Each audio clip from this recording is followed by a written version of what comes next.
안녕하십니까. 프라임 한의원 원장 천정호라고 합니다. 프라임 한의원은 신경정신과 전문 한의원입니다. 그 중에서도 저희 전공은 소아정신과이며 주로 틱장애, 발달장애, ADHD, 학습장애 등의 질환을 주로 진료하고 있습니다. 부산 경남 지역에서는 이 분야에서 전문성을 인정받고 있지만 제가 대한민국 100대 명의에 선정될 줄은 몰랐습니다. 저를 100대 명의로 선정해 주셔서 감사하고 앞으로는 더욱더 노력하여 진정한 명의가 될 수 있도록 하겠습니다. 틱장애란 자신의 의지와는 관계없는 신체 움직임이나 혹은 소리를 내는 것을 말합니다. 즉, 눈을 자주 찡그리거나 혹은 고개를 갸웃거리거나 이상한 소리를 자기도 모르게 내는 것입니다. 잠시 동안 참을 수는 있지만 계속 참기는 힘들어서 스스로 불편하기도 하지만 타인으로부터 부담스러운 시선을 받기도 해서 본인에게는 참으로 고통스러운 질환입니다. 예전에는 틱장애가 무엇인지도 모르는 분들이 많았지만 요새는 드라마나 영화의 소재로 나올 만큼 흔한 질환이 되어버렸습니다. 주로 소아들에게 많이 발생합니다. 증상이 가볍거나 나타난 지 얼마 되지 않았다면 아이의 마음을 편하게 해주면서 저절로 낫기를 기다려보면 됩니다만 몇 개월 이상 계속해서 틱이 나타나거나 증상이 가벼워도 아이가 틱으로 인해서 심리적으로 위축이 되거나 혹은 증상이 심해서 타인이 봐도 쉽게 알아차릴 정도라면 적극적으로 치료를 하는 것이 좋겠습니다. 몇 년 전에 초등학교 5학년 여자아이가 내원한 적이 있었습니다. 얼굴도 예쁘장한 아이였고 그런데 입에서는 큰 소리로 듣기 민망한 욕설을 하는 만성 음성틱 환자였습니다. 2년 전부터 이런 증상이 나타났다고 했었는데요. 그 소리가 얼마나 큰지 옆에 사람이 깜짝깜짝 놀랄 정도로 큰 소리로 욕을 하는 틱이었습니다. 이미 유명 정신과에서 약을 먹고 있는 상태였지만 신학기가 되어 증상이 더 심해지자 어쩔 수 없이 저희 한의원에 내원하게 되었습니다. 틱장애는 대체로 근육틱보다는 음성틱의 예후가 좋지 않고 음성틱 중에서도 욕설을 하는 경우가 가장 치료하기 힘든 케이스인데 이 경우는 여자아이이기 때문에 더욱더 치료가 까다로운 케이스였습니다.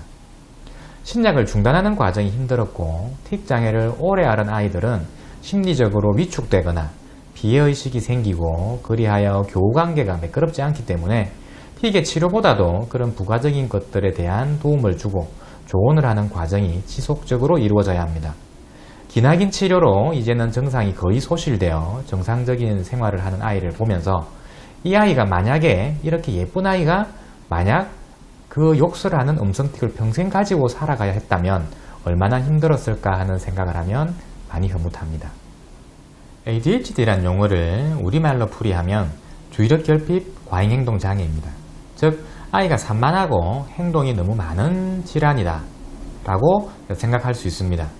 하지만 소아는 원래 부산스럽고 오래 앉아있기가 힘든 것인데 아이가 산만하다고 모두 ADHD로 진단 내리는 것은 아닙니다. 일단 같은 나이 또래 아이와 비교했을 때 그 정도가 병적으로 심한 경우에만 ADHD로 진단합니다. 그렇다면 같은 또래와 어떻게 비교하느냐인데 그 비교는 주관적일 수밖에 없으므로 객관적인 주의력 검사, 학습 능력 검사, 뇌파 검사, 심리 검사 등등의 여러가지 검사를 통해서 엄격하게 진단을 내리게 됩니다. 요즘은 외동이나 맞벌이 부부가 많고 그러다 보니 할머니가 양육하는 경우도 많다 보니 양육상의 문제로 애가 버릇이 없어져서 ADHD가 오는 것이 아닌가 생각하기도 합니다. 하지만 그런 경우는 여러가지 검사를 해보면 단순히 버릇이 없는 것인지 병적으로 ADHD인지 알 수 있습니다.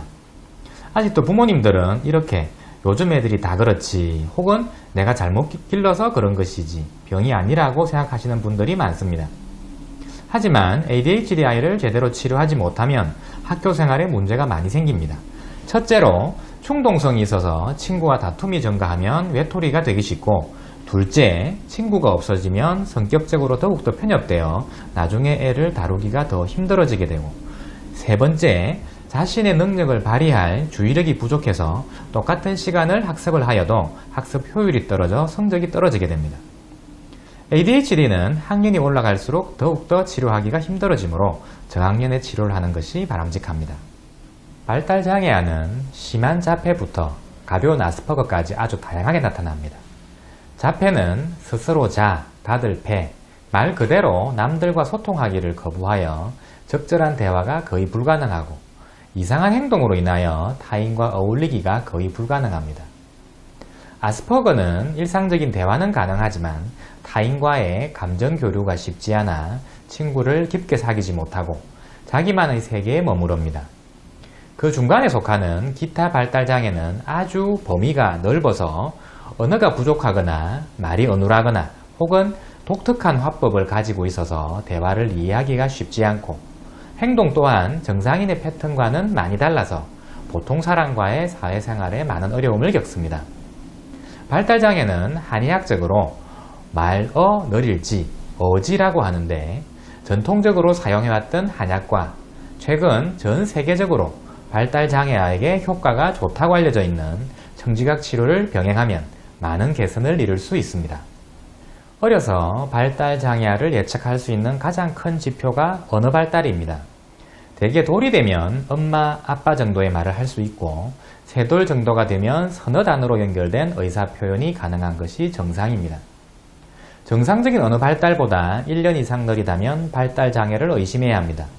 물론 발달장애 외에 다른 질환에서도 언어가 늦을 수는 있습니다만 하여간 1년 이상 언어가 느리면 검사를 받아봐야 합니다. 말이 늦은 아이는 만 4세 정도가 되면 치료를 시작하는 것이 좋습니다.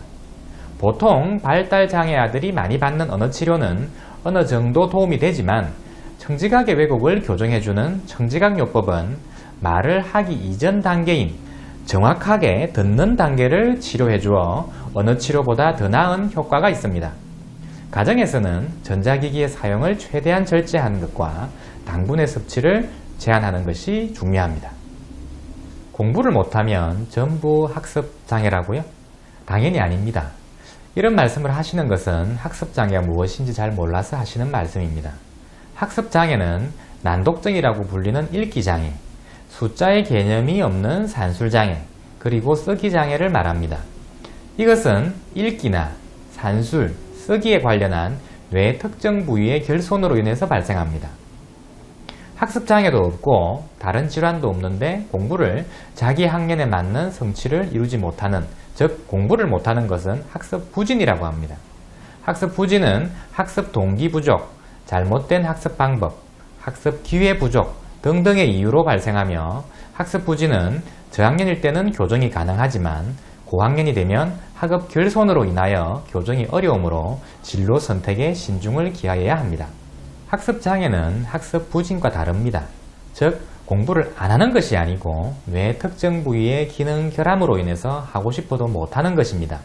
즉 비유하자면 걷기 싫어서 안 걷는 것이 아니고 발목이 접질려서 못 걷는 것과 같은 이치입니다. 학습 장애가 있는 것인지 학습 부진인 것인지는 전문가에게 진단을 받아보시고 만약 학습 장애라면 적절한 치료를 받는 것이 중요합니다. 읽기 장애, 산술 장애, 쓰기 장애 중 가장 많이 나타나는 읽기 장애, 즉 난독증은 최근 여러 가지 치료법이 개발이 되었으므로 일찍 치료를 시작하면 많이 호전될 수 있습니다. 최근 아이들에게 많이 나타나고 있는 틱장애, ADHD, 발달장애, 학습장애 등은 부모가 유별나서 혹은 아이를 잘못 키워서 생기는 병들이 아닙니다.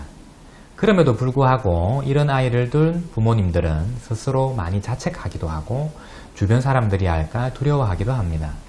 틱장애, ADHD, 발달장애, 학습장애는 부끄러워할 병도 아니며 자책할 병도 아닙니다. 이런 장애는 누구에게나 나타날 수 있는 질환입니다. 편견을 가지지 마시고 따뜻한 마음으로 대해주시길 부탁드립니다. 감사합니다.